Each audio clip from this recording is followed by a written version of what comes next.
Para po sa mga kapatid natin na naghahanap ng pagkakataong magkaroon ng sariling pagkakakitaan at matutong magnegosyo. Alam nyo ba na may programang nagbibigay ng libreng pagsasanay at suporta para sa mga kababaihan? Papaano kaya ito na isasagawa? May public service po. Sa komunidad kung saan minsan tila limitado ang mga oportunidad, may isang programang patuloy na nagbubukas ng bagong pag-asa.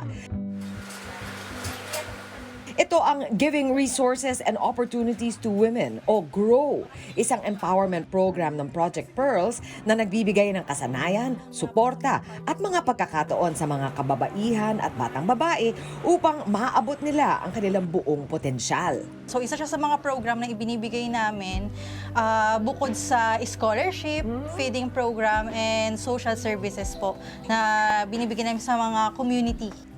Isa itong programang pangkabuhayan kung saan tinuturuan ang mga kababaihan ng iba't ibang kasanayan tulad ng pananahi, paggagansilyo, pagbuburda at paggugupit ng buhok. Once po na tapos na po nila magawa yung produkto, para po masigurado na kumikita sila, kami na po mismo ang bumibili. Pero we make sure na nandun pa rin po yung identity nila by putting their hand tags. So each product po, hindi lang po ang GROW ang natutulungan, kundi yung scholars namin and yung mga siniservisyohan namin tuwing may feeding program.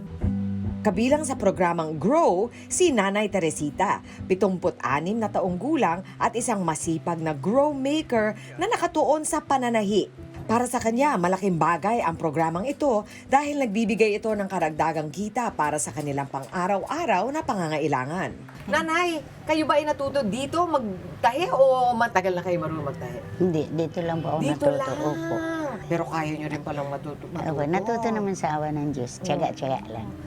Para sa lahat ng kababaihan na interesadong matuto at magkaroon ng sariling pagkakakitaan, maaari kayong bumisita sa GROW Centers ng Project Pearls sa Bulacan at Tondo. Maaari din kayong makipag-ugnay sa kanilang Facebook at Instagram pages o bisitahin ang projectpearls.org.ph at grow.ph para sa karagdagang impormasyon. Sa GROW, hindi lang basta pagkakakitaan ang ibinibigay.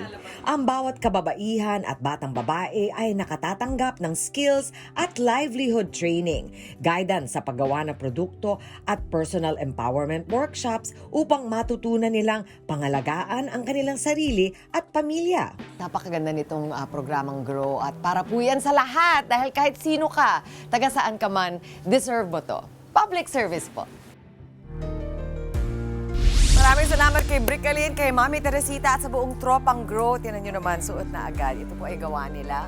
Mula sa mga retaso galing sa isang malaking kumpanya na nagtitinda ng damit. Alam na alam niyo yan. At eto na po.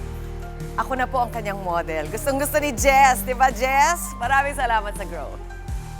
Mga kapatid, Angela Lagunsad Castro po para sa komprehensibo at makabuluhang balitaan at talakayan. Mag-follow at subscribe na sa social media pages ng News 5.